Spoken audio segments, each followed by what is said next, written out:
97.4 FM.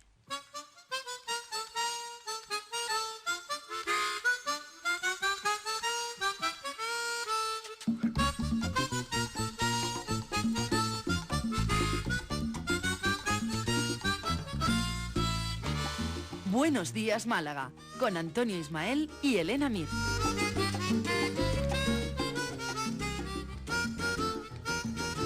Once y 9 minutos de la mañana, están en la sintonía de Onda Azul, esto es Buenos Días Málaga, y a esta hora estamos en tiempo de Cuaresma, y en este tiempo hablamos, como hacemos cada jueves, antes incluso, de Semana Santa, cofradías, todo lo que tiene que ver con el mundo del sentimiento y la Semana Grande de la ciudad.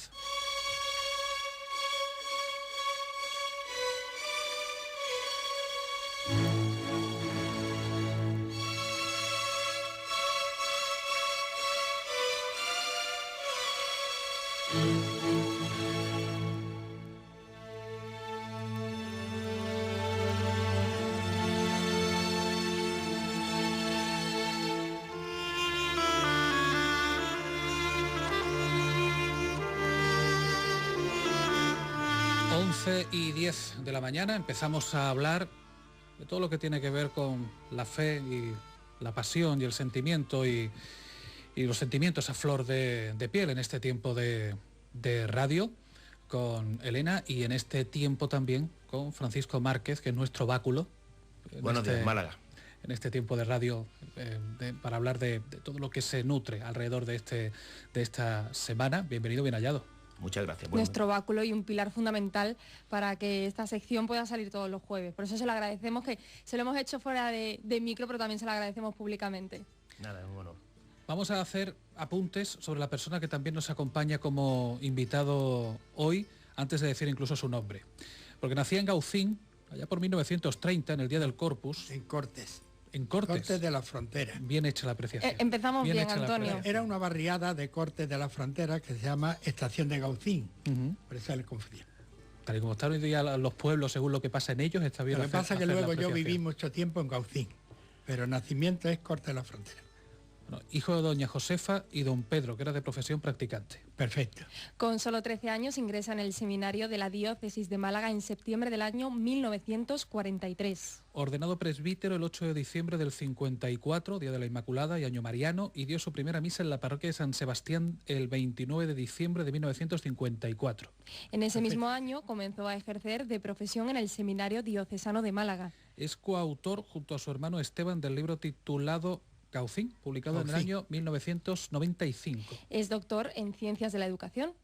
Licenciado en Teología Pastoral. Delegado diocesano de Enseñanzas y Catequesis. Ha sido responsable de los colegios diocesanos y de las escuelas rurales fundadas por el cardenal Herrera Oria. Delegado de Patrimonio Cultural. Canónigo de la Santa Iglesia Catedral y deán de la misma. Profesor titular del Departamento de Teoría e Historia de la Educación de la Universidad de Málaga hasta el año 2000. Académico de la Real Academia de Bellas Artes de San Telmo. Académico de la Academia de Ciencias y Humanidades de Santo Tomás de Aquino.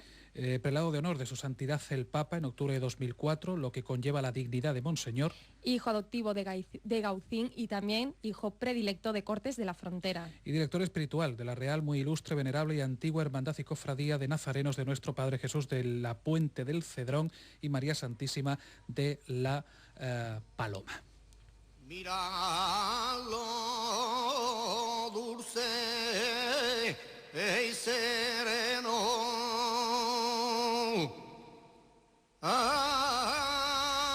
A eso añadir que quien haya disfrutado de, sin estar en la mesa, estando en la mesa de al lado, en el jardín, una mañana, en una de las tertulias que realiza con sus contertulios habituales, y es una delicia escucharlo hablar. Yo no sé si se puede añadir algo más, Francis, sobre la persona que nos acompaña. Todo completo, salvo el error de origen.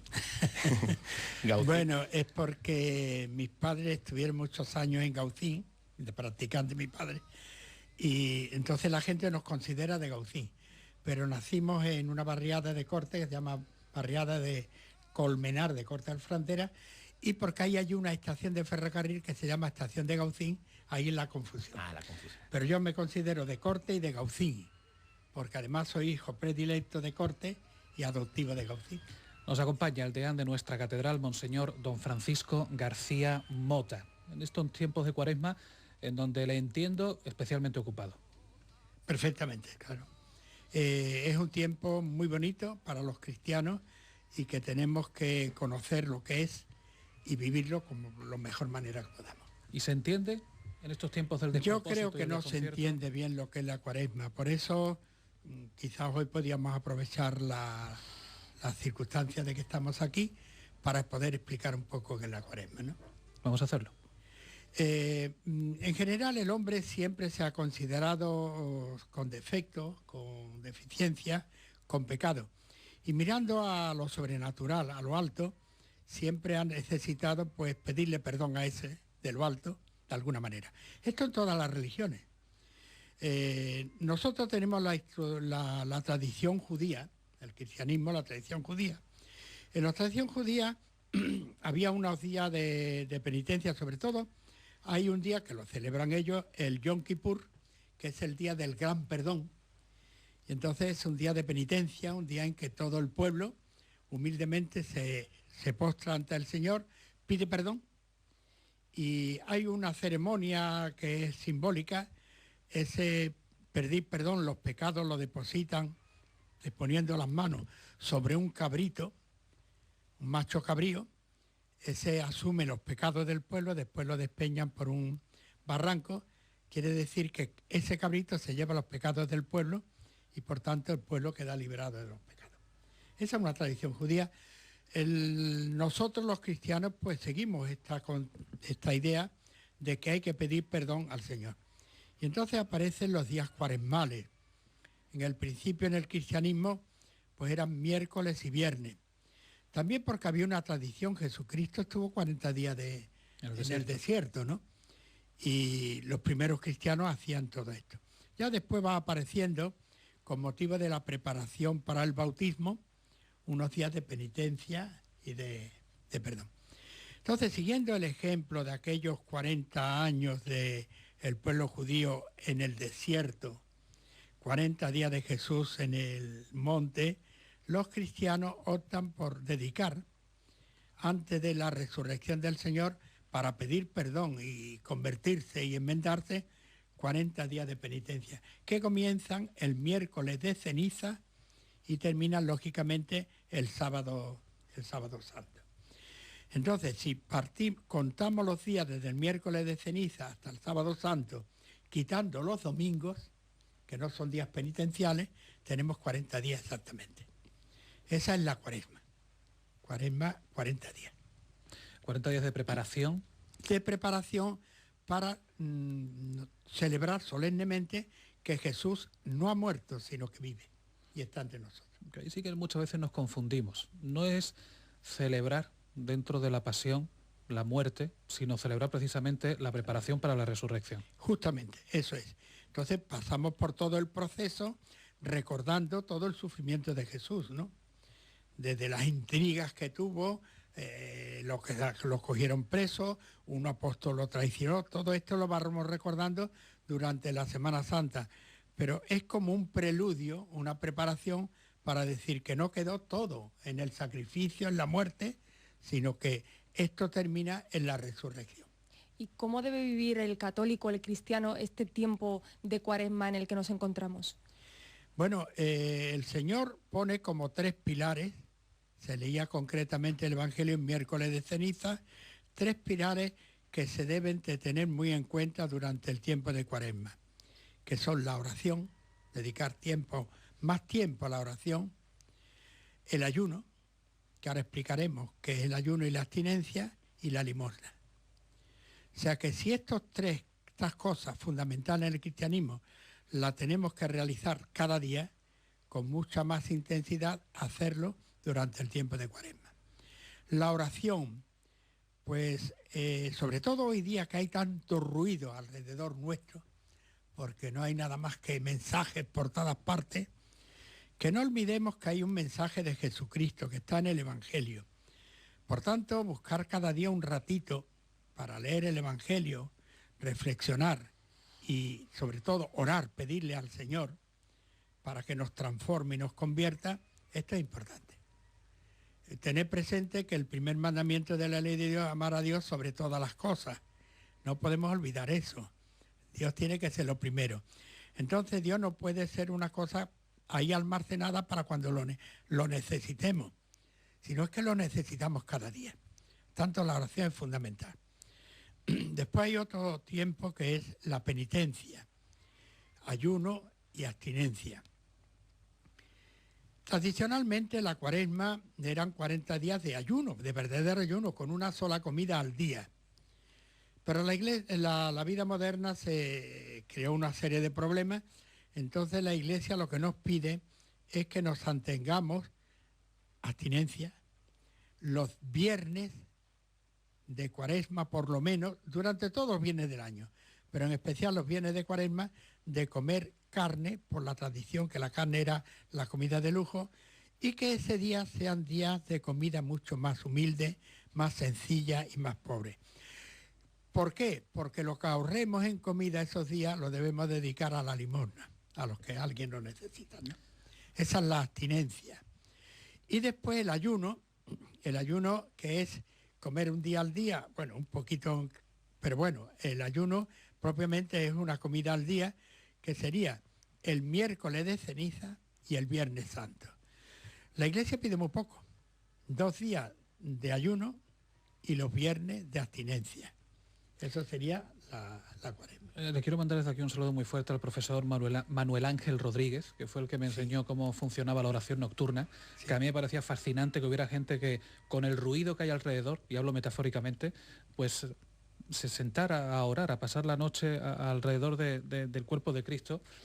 Y sobre el ayuno y la abstinencia. Verá, el otro día teníamos una discusión aquí, mi compañero y yo, porque el obispo, creo que era de Módena, recomendaba a los jóvenes que se abstuvieran los viernes de Cuaresma de enviar mensajes de móviles.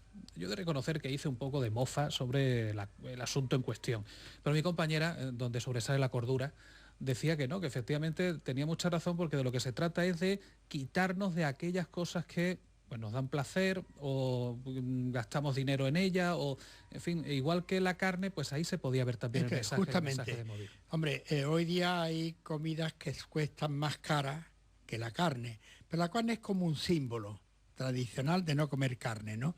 Pero la comida ese día debe ser más modesta, una comida mucho más sencilla. Abstenerse, pues claro, no solo de esto, de carne, sino abstenerme. Yo fumo, pues me voy a abstener de fumar. A mí me gusta mucho ir al cine, me voy a abstener de ir al cine. O sea, la abstinencia no es solo en el comer, sino en otras actitudes que son importantes. Es decir, yo me tengo que sacrificar en estos días de Cuaresma porque me tengo que preparar a una verdadera transformación, a una verdadera conversión, para que resucite con Cristo como persona nueva, como persona distinta. Este es el sentido de la Cuaresma. ¿Y la ceniza? La ceniza es otra tradición que tiene la Iglesia. Tradicionalmente, el pueblo judío, para hacer penitencia, se vestía de saco y se rodeaba, la cabeza se la llenaba de ceniza. Era el señal de penitencia, era un símbolo, ¿no? La Iglesia ha mantenido este símbolo de la ceniza. ¿Por qué? Porque hay una frase en el Génesis: tú eres polvo. Le dice al hombre, tú eres polvo, porque nacimos del barro, tú eres polvo y en polvo te has de convertir. Entonces la ceniza es el símbolo para que nos recuerde hoy que tú, por muy guapo, muy importante que sea, llegarás a ser de nuevo polvo. No te engrías. Este es el sentido que tiene la parte de la ceniza. De la ceniza, del miércoles de ceniza. Que no es nada más que un símbolo, pero que ese símbolo nos recuerda lo que vamos a hacer en el futuro. Pues de todo eso discutíamos en días anteriores, previos a la celebración, al comienzo de la Cuaresma. Oiga, en tantos siglos, ¿qué ha ganado y qué ha perdido la Semana de Pasión, la Semana Santa? Porque supongo que ha ido mejorando, pero no sé si en lo que es la liturgia. Por cierto, el señor Márquez también puede participar, ¿eh? Sí, puede preguntar, no se cuarte. Le decía a don Francisco que qué ha ganado y qué ha perdido en los últimos siglos la celebración de la Semana de Pasión, la Semana Grande, que en diferentes lugares se celebra, se conmemora de diferente manera. En el caso de Málaga, saliendo a la calle y mostrando la fervorosa seguimiento a los santos titulares en las calles de la ciudad, haciendo ese vía crucis en las calles de la ciudad. Son diferentes maneras de conmemorarlo, pero ¿qué ha ganado y qué ha perdido el mensaje de la Semana Santa? Yo creo que ha perdido parte porque la gente ha olvidado la liturgia de esos días. Entonces es fundamental que la gente en estos días de Cuaresma y después en la Semana Mayor pues se incorpore a los actos religiosos que se celebran, que es lo fundamental. Esto ha quedado un poco, ante el pueblo, un poco postergado. La gente acude más a las procesiones que a los actos litúrgicos. Y esto es un error. Entonces en eso hemos perdido. ¿En qué hemos ganado? Yo creo que las procesiones en la calle son un acto de fe. Y por tanto, yo incluso lo he dicho muchas veces, si quitáramos las procesiones en la calle, ¿quién iba a recordar al pueblo los grandes misterios de la pasión, muerte y resurrección del Señor? Por tanto, las procesiones en la calle son una auténtica catequesis. Es un recordar de manera plástica todo lo que sucedió en aquel tiempo para que Jesús fuera a la muerte y no quedara a la muerte, sino que resucitara. Por tanto, las dos cosas son importantes, pero sin olvidar la primera. Lo importante es esos días adentrarnos en los actos litúrgicos que se celebran en todas las iglesias, en todas las capillas, y complementarlo con las procesiones en la calle.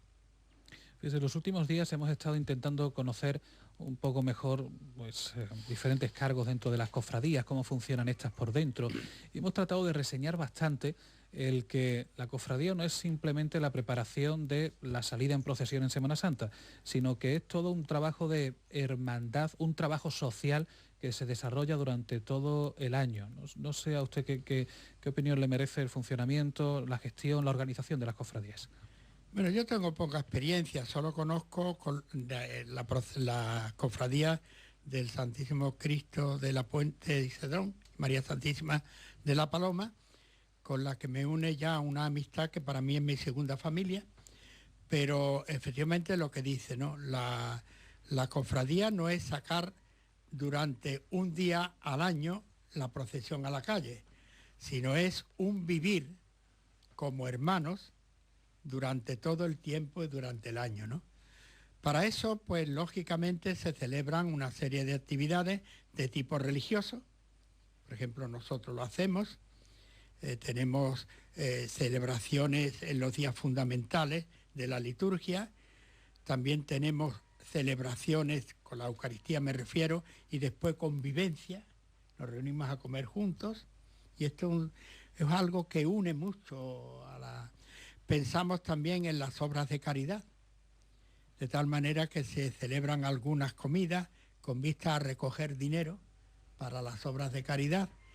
Y por tanto es un vivir durante todo el año en este sentido de que nos estamos hermanos, precisamente porque tenemos fe en una persona que es Cristo Jesús, en una advocación concreta, cada uno en la suya, nosotros en el Cristo de la Puente Cedrón, y es convivir para hacernos cada día más cristianos, y el día que salimos a la calle es manifestar esa fe que tenemos y manifestarlo al pueblo diciendo creemos en esto.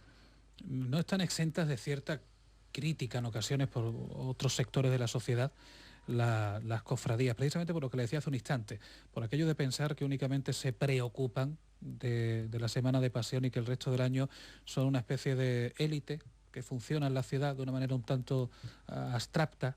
No están exentas de esa crítica. Yo creo que no. En parte lleva razón, pero en parte no. Efectivamente, si cada cofradía tiene un número de hermanos, pongamos la nuestra, que creo que tiene 2000 hermanos, ¿no? ¿Cuántos habitualmente vienen a las celebraciones que tenemos? 200, 150. ¿Dónde está el resto? Efectivamente, en las cofradías, en todas, hay una cantidad de hermanos que no aparece nada más que el día que se va a salir en procesión, pero hay un grupo importante que está allí a diario.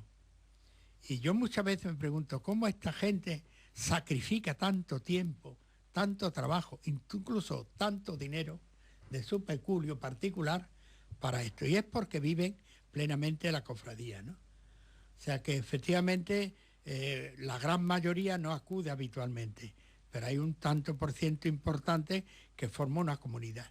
Y yo esto lo estoy viviendo constantemente en nuestra cofradía. Si me permite la expresión, hasta para el no creyente, hasta para el que no es católico, no es cristiano, llega la Semana Santa y al menos le debe de surgir la pregunta de ¿qué no tuvo que ocurrir hace más de 2000 años para que todavía la muerte habitual en aquella época para muchos, que era la crucifixión, de un simple carpintero, siga dando de qué hablar?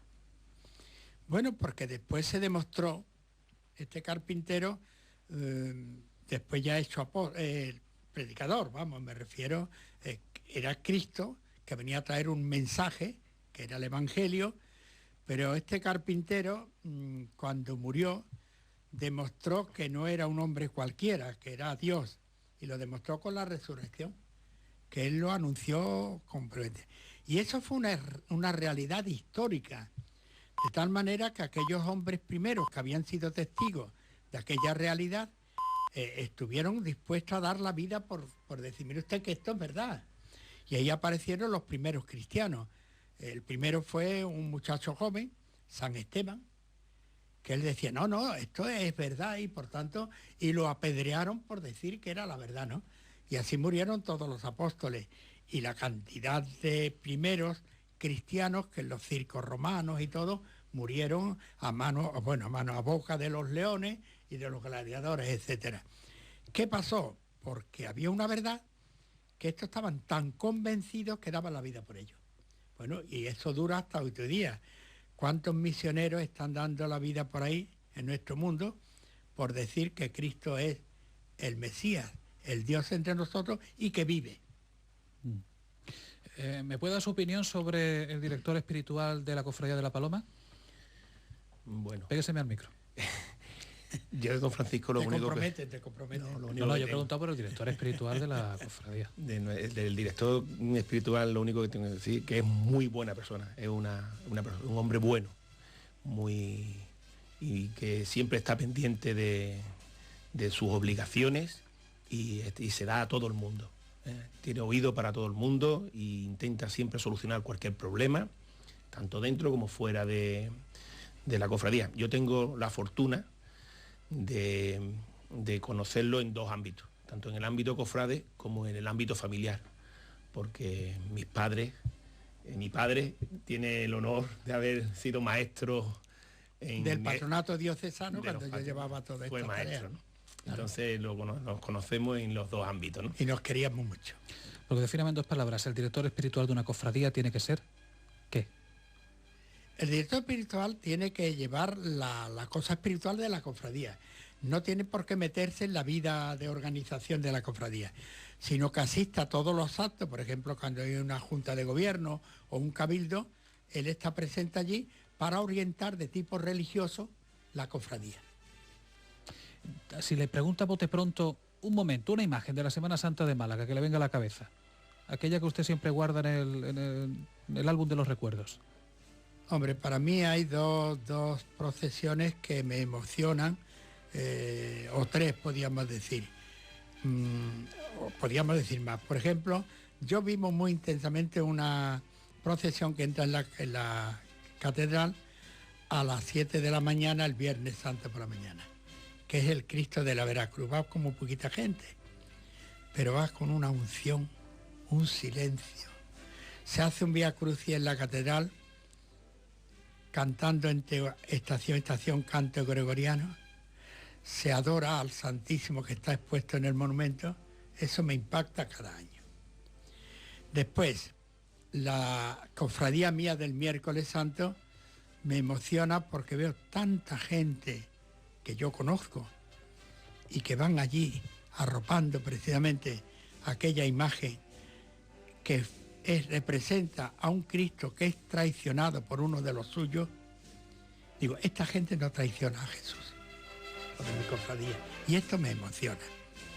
Me emociona enormemente la procesión del Santo Sepulcro. Es también una de las procesiones que la gente se incorpora espiritualmente con el silencio, el respeto. La misma música que van cantando te ayuda enormemente, ¿no? Y después, por supuesto, aunque no es una procesión quizá tan importante, pero la del resucitado el domingo de resurrección, ¿no? No todo ha terminado en la muerte. Cristo vive. Y esa virgencita que va detrás nos va diciendo, este es mi hijo, amadlo.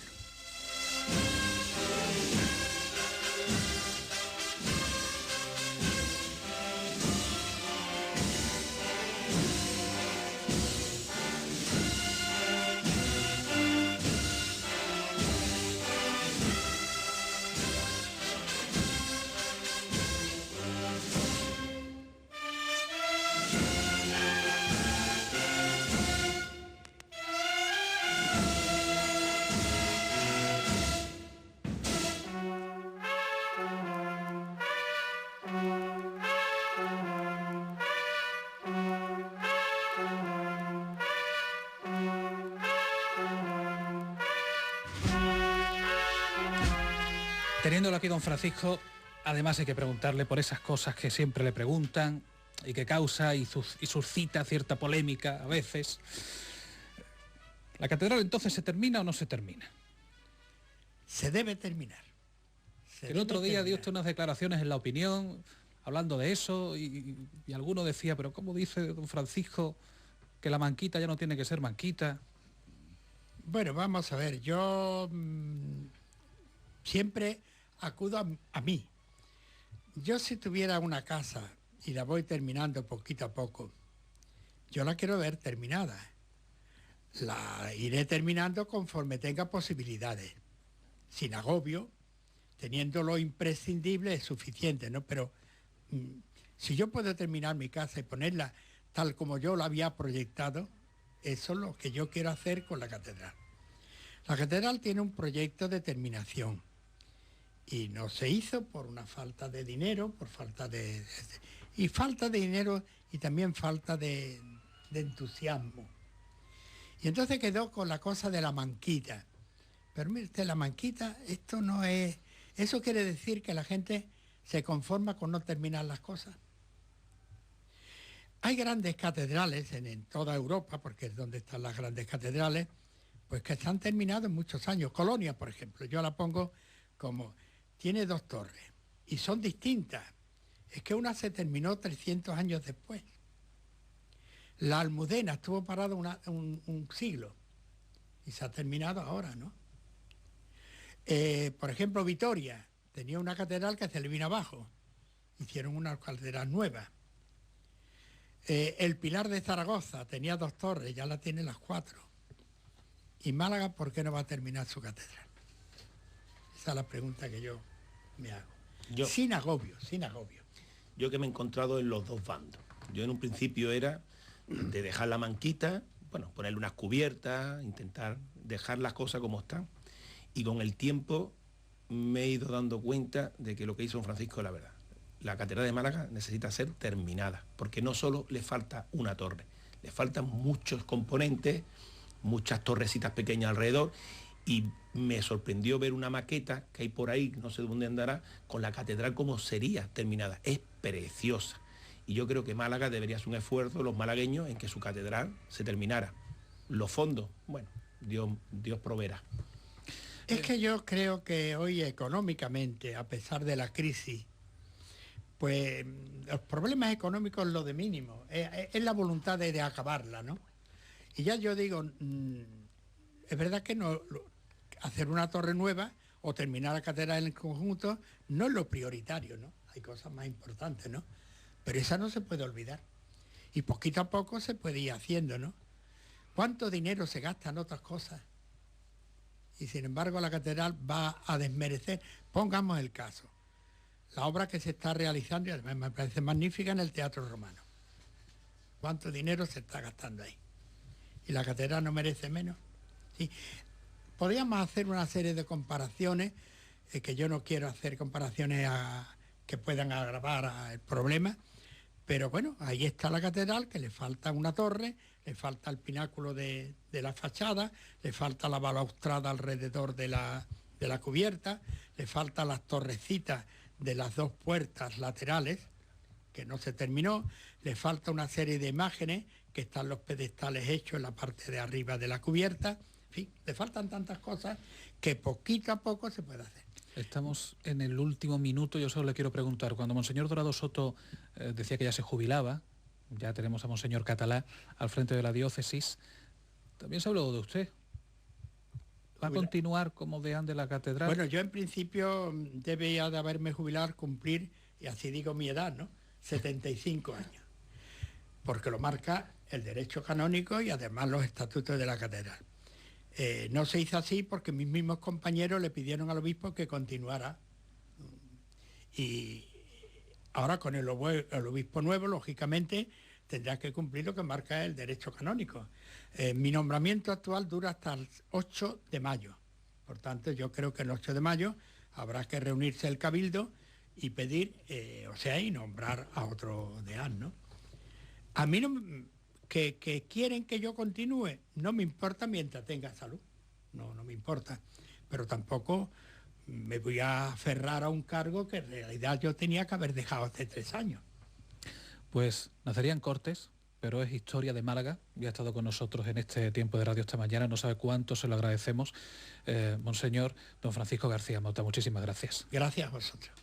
Nosotros hacemos un lapsus, un paréntesis para continuar hablando de otros asuntos y otras cosas en este tiempo de radio de Buenos Días Málaga. La semana que viene seguiremos hablando en este tiempo de Cuaresma de todo lo que rodea la Semana Grande, la Semana de Pasión, Francisco. Sí, seguiremos trayendo invitados, personas, cofrades, que trabajan dentro de las cofradías y que nos vayan contando sus funciones y su espíritu y cómo vive la Cuaresma y la Semana Santa.